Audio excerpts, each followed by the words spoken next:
Welcome to another episode of the Chapters of Life podcast. My name is Yesenia and I am your host. Today I have little Maui boy. It's like as soon as I sit on this couch, they both migrate towards me. They just need to be right on me. They are worse than my kids. So, today, before I get started on the book that I want to share with you, I just wanted to give you a little update on the book that I'm currently reading and what is up next on my TBR. So I am currently reading Camila Nuñez's Year of Disasters by Miriam Pérez. This book was gifted to me by the publisher through the Colored Pages book tour on Instagram. And my tour stop for this will be next Sunday on the 23rd of March. So keep an eye out. I am looking forward to share with you a little bit more about this book. The next book that I will be reading is The Real Wish by Saied Méndez.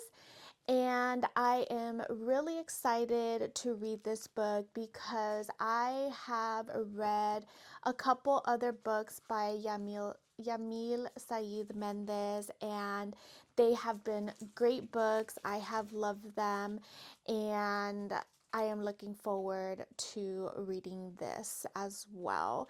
This is also part of a tour with Hear Our Voices book tours on Instagram, and I believe my tour stop is next month.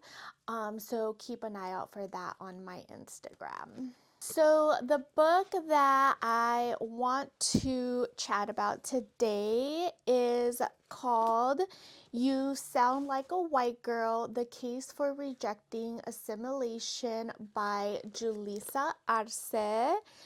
So, my initial thoughts of this book, it is powerful, it is thought-provoking, and it was simply shocking. Some of the stuff that was in this book, I had no idea, and I learned so much. And I was just shocked throughout as I was reading this. So I'm just going to read you the synopsis from the back of the book, and a little bit about the author and what the book is about.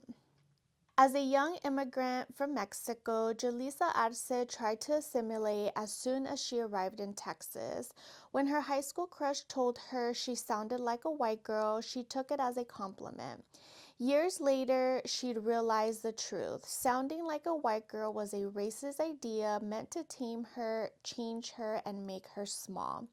In this bold yet intimate book, Julissa provocatively combs through cultural commentary, veiled history, and personal experiences to show that assimilation is designed to keep Black and brown Americans and immigrants in a purgatory, able to secure power and belonging neither within whiteness nor in the community and cultures they leave behind. Arce offers a new promise. Only by reclaiming our own culture, identity, and heritage can we truly make America beautiful and find belonging. Julissa Arce is a nationally recognized author, sought-after speaker, producer, and social change maker. Arce is the co-founder of the Ascend Educational Fund, a college scholarship and mentorship program for immigrant students, regardless of their immigration status, and the best-selling author of My Underground American Dream, Someone Like Me, and You Sound Like a White Girl. She lives in Los Angeles with her family. So, this book has been on my TBR for a while now. I hadn't picked it up just because I have so many books on my TBR. However, my work actually brought her on to do an author event on our campus for Women's History Month. So I said, I have to pick up this book and read it before she comes to the event. And of course, I got my signed copy, which I was super excited for, and I was able to meet her and take a picture. And I am super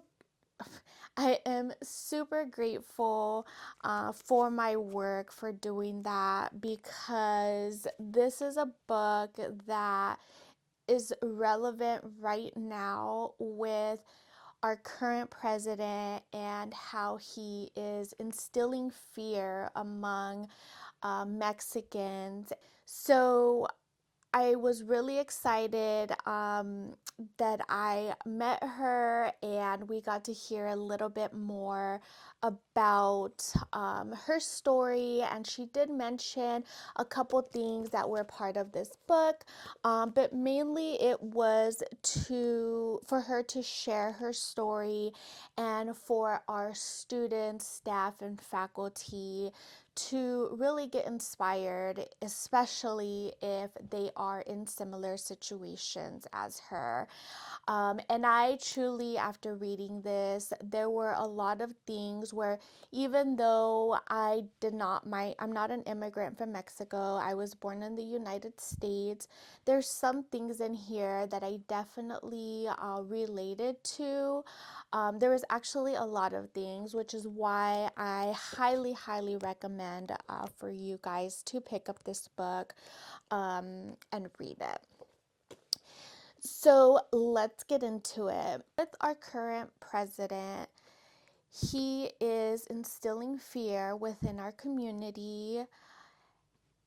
He is sending immigration services to essentially deport those who are undocumented and are criminals. However, we are seeing that they're not really distinguishing who are actually undocumented and criminals. They are really just focusing on one, who is undocumented, and two, sometimes not even just that, right? If your skin is brown, you are at risk of also being deported. My mom has always said it doesn't matter that I'm a US citizen, because I was always like, well, we're US citizens, they're not going to take us, we're not undocumented. But for her, it was always like, it doesn't matter. Like, my skin is brown. People are going to be racist towards me. And I live in a border town, and a lot of the people around me look like me. So I feel like I've never actually experienced flat out racism where it's like, you got to get out of this country, you're Mexican, go back to where you came from. I may have dealt with like microaggressions. So when all of this really started coming to light, I really didn't understand my mother when she would say, like, we're Mexican, like, I'm scared about this, and she would always say, my skin is brown, like, that's enough for them to be racist towards me. And when I read this part of this book, so Julissa Arce does mention a lot of stories where essentially we are targeted just because the color of our skin. But one really stood out to me in this book. It was about a 22-year-old white man who on August 3rd of 2019, not that long ago, drove to a Walmart in El Paso, Texas, and this is a large Mexican American population in that city, and he shot 23 mostly Latino men, women, and children with an AK-47. And I guess the reason why he did that is because he wanted to stop the invasion of Hispanics in Texas. He was essentially targeting anyone who had brown skin, and it really didn't matter that they were American citizens. So, as I'm reading this book and hearing these types of stories, I really understood my mother a lot more, that it doesn't matter that you were born here or that you are a US citizen or that you are here legally. They are still going to be racist towards us simply because we look Mexican or we're Latinas. So that really hit home, and it is so frustrating, and it makes me angry that we have to deal with this essentially. And with this as well, we are racially profiled, right? Because our skin is brown, and also because of our language and that we speak Spanish. So, another part of this book was that in 2018, again, not that long ago, a border patrol asked two women in a city in Montana for identification. And the lady, of course, was like, well, why are you asking me for this identification? Like, what did I do? And I'm going to go ahead and just read to you from the book what his response was.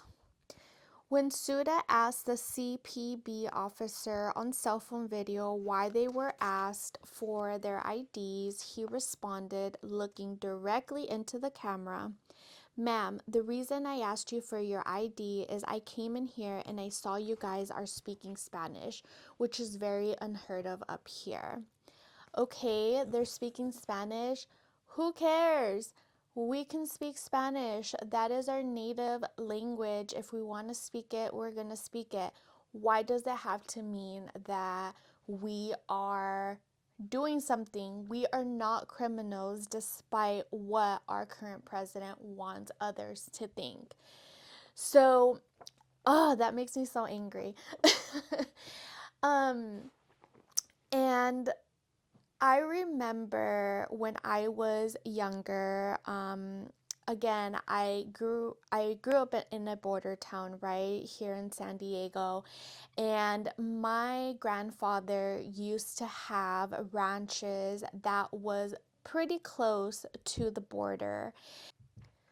One day they decided to go out on a walk near the ranches, and it was my grandmother and her friend that her husband also had horses at the ranch.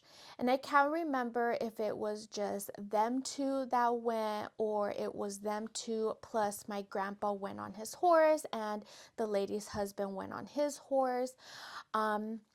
They were walking and they got stopped by a border patrol agent and asked them for their identification.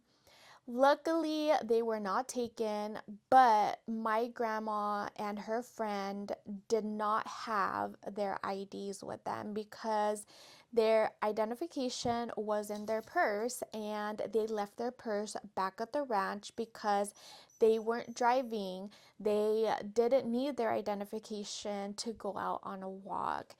And I guess they were discussing I guess they were discussing this with the Border Patrol agent, and all in all, they didn't take them, which I am so grateful that that didn't happen. I can't even imagine what we would have gone through. But it makes me upset that my grandmother had to go through that. And I'll have to ask her and remind her of the story and see what she felt during that time. But it makes me sad thinking that she went through that. And I'll have to bring that up to her and ask her what she felt during that time. So my grandma knows English pretty well. I don't know if she took like ESL classes or if she just learned it through work. She used to work at the school district, so I'm not sure if she learned there. But it makes me also think about how she maybe felt like she was forced to learn English. And in the book, I read a section where in 1930, in my backyard here in Lemon Grove, which is like maybe 20-25 minutes away from where I live, um, back in 1930, they built a barn like structure for those students who only spoke Spanish. So they put all of the Spanish speaking students in that barn. So essentially, they segregated them. And they claimed that the children lacked English skills and that separating them was necessary for the Americanization of backward and deficient pupils. We are not deficient just because we know Spanish. That makes me so mad. Fortunately,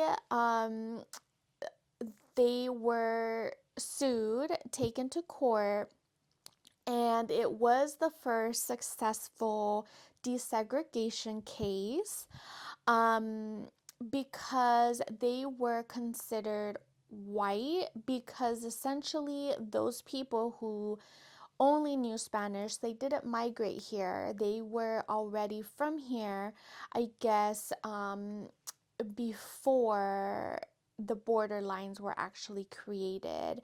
And due to the Treaty of Guadalupe Hidalgo, those who were already here were then deemed white because they're from here.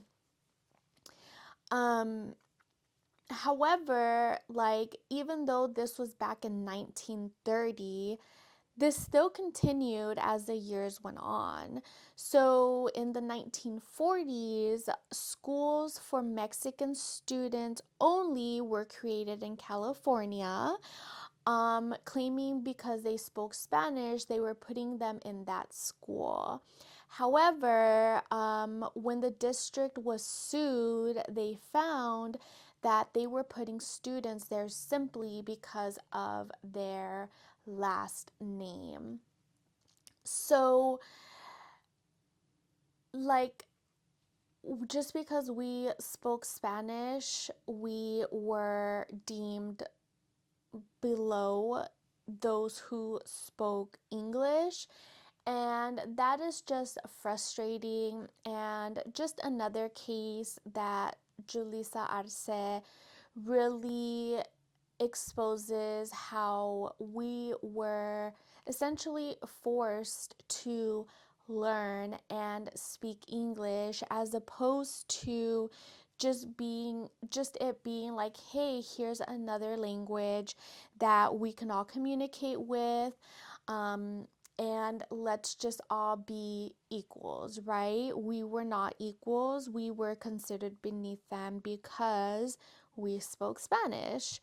Um, And now it's like thinking about how things are now in our school districts, we have dual immersion classes where students learn Spanish, and those programs are always very impacted.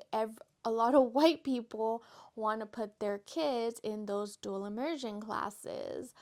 Um, which, now that I think about it, I don't know how they accept students to be part of their classes, but it should be given priority to Mexican Americans or those Mexican Americans who maybe have lost their native language, because I know that I've read in a lot of places that immigrants don't like or didn't like their kids to speak Spanish, because again, they wanted their kids to speak English because they wanted to live the American dream, but also because they didn't want their kids to struggle or have to deal with any of the stuff that they dealt with, because they were segregated and put in different classes or barn like structures because they simply spoke Spanish.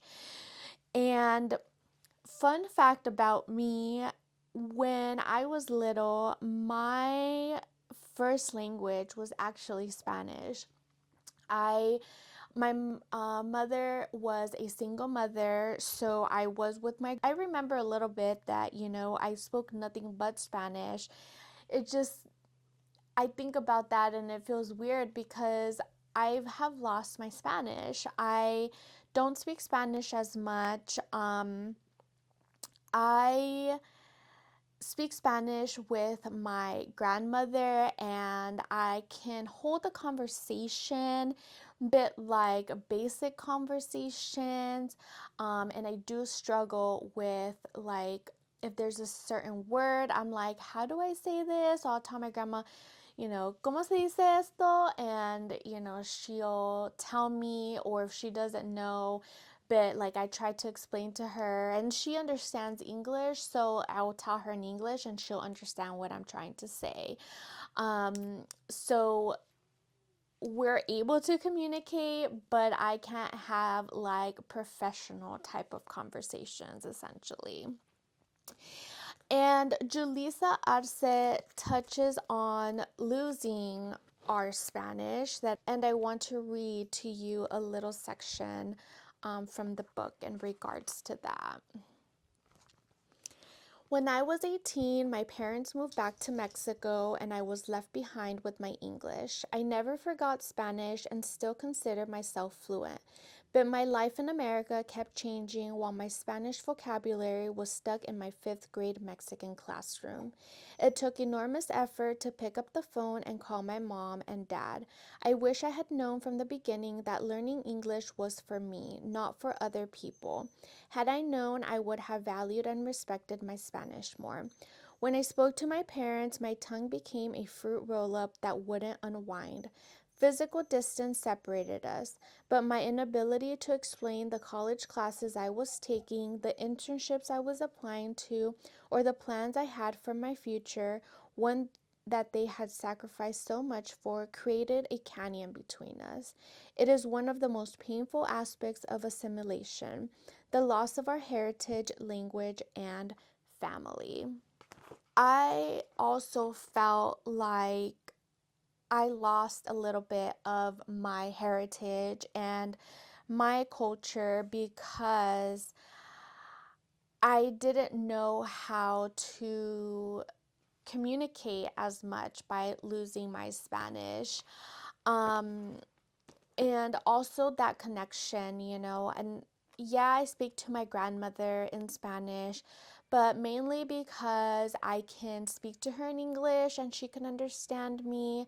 But when it comes to speaking with my grandpa, I feel like sometimes I can't connect with him as much because some words, yes, he knows in English, but for the most part, he doesn't. And so I can't easily be like, how do I say this? Or like I'll tell him something in English and he's all like, espérate, espérate, espérate. A ver, now dime en español. Tell me in Spanish. And I'm like, I don't know how to say it in Spanish. So I really feel like I have lost, that connection, or I can't connect with him as much as I would like to. And that's sad for me. And I feel like I don't know a lot about my heritage as well and where we come from. Both my parents are from, not my parents, I'm sorry, both my grandparents are from Michoacan, Mexico.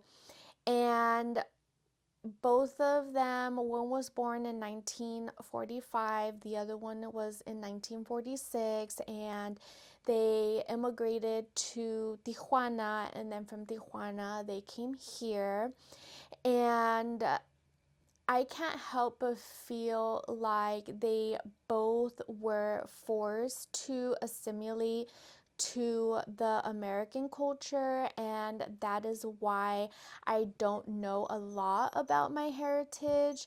My grandmother doesn't really, or has never really spoken to me about, where she has come from and, of her past. Um, and here and there, I do try to ask her, and she will tell me a little bit. My grandpa, on the other hand, he does tell me a lot about, his past and where he used to work and all of these things. So that's nice to hear.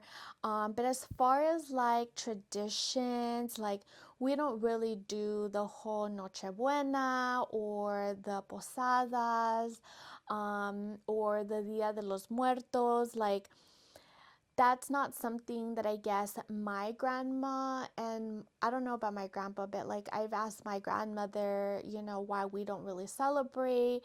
And she just says, well, it's, we never really celebrated that or did that, when they were here. So I can't help but feel like they were forced to assimilate to the American culture and just do Christmas Eve and Christmas Day and not really celebrate like the Dia de los Muertos or do the posadas.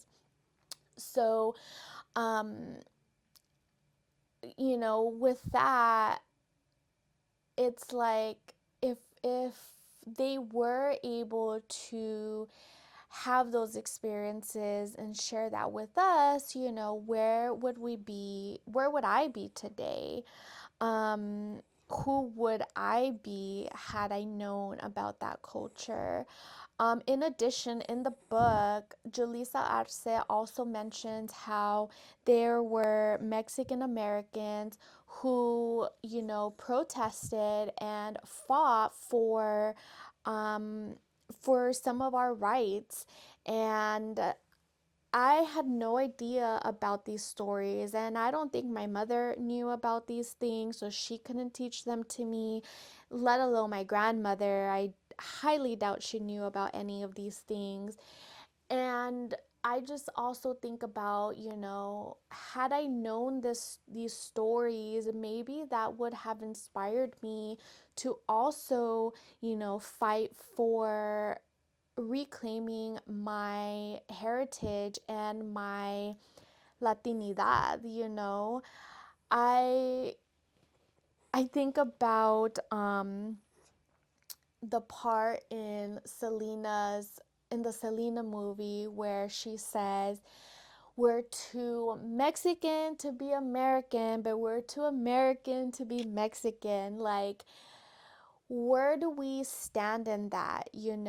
And that is something that I guess I struggle with at times because, like I said, I don't speak Spanish very well. So when I'm here, in America, like I can speak Spanish and people look to me, especially like at work, it's like, can you speak to the Spanish speaker? And, I speak to them, but then I feel sometimes like, I don't know some of the words in Spanish, those professional words.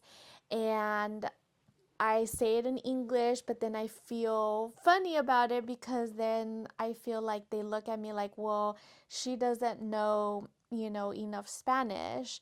So I feel like I'm not American enough, but then I'm not Mexican enough. And so I relate to that a lot. Um, and one of the things that Julissa Arce mentions in the book that I am going to use this as an affirmation. I am enough to stand on both sides fully and completely. So I encourage you to use that as an affirmation when you are questioning your Latinidad. We are full and complete on both sides of this line. And I do want to read to you a paragraph from the book that I really like in regards to this. The truth is that America is Latino is America. Like my parents, I am thankful for the opportunities I've had in the United States, but unlike them, that gratitude does not mean I am willing to just survive. I have removed the rose-colored glasses through which I once viewed America. I am creating a place for myself in this country that is my home. I used to believe that our liberation would be possible by getting others to see us as human. But now I recognize that we need to see us. We need to love us. We need to value each other. We need to give ourselves the gift of our history and heritage, nuestra herencia. And I really love that because it's like we don't have to be only American. We don't have to only be Mexican. For me, that means to me like I'm Mexican American and I'm both American and Mexican, and I am carving out this space in this country for myself. And being part of the Bookstagram community has really helped me learn about more of my culture. This is why I started this podcast, because I truly feel that reading books and learning about other people's experiences, whether it's fiction or nonfiction, we are able to learn from those stories, and that has healed a huge part of my Latinidad. I feel like I have been able to reclaim that portion of myself. And after reading this book, I really feel like I can move forward in carving that space out for myself. And I'm doing that by creating this podcast, and that is exactly why I wanted to do this podcast, because I want to create a space for people like me and who can relate to my story, where I am not a child of an immigrant. My mom is a child of an immigrant. I am second generation, but I still feel, you know, this hole within myself that I'm trying to fulfill, and I want to create a community around that. And I want to learn from each other's stories, whether you're a first generation immigrant or second or third, whatever the case is. I think collectively and as a community, we can heal together. Wow. So I'm gonna leave it at that. I hope you enjoyed this podcast episode. Full disclosure, I had recorded this video yesterday, but I felt like I was all over the place, and I was gonna post it anyway because I'm like, F it, I'm just gonna post it. It is what it is. I need to get rid of this perfectionism. However, I was editing the video and I couldn't even piece it together. So I said, you know what, I'm just gonna record this. Hence, I'm not sure if you are watching this. I'm gonna try to get it in today. Today is Sunday, which is when I typically post my videos.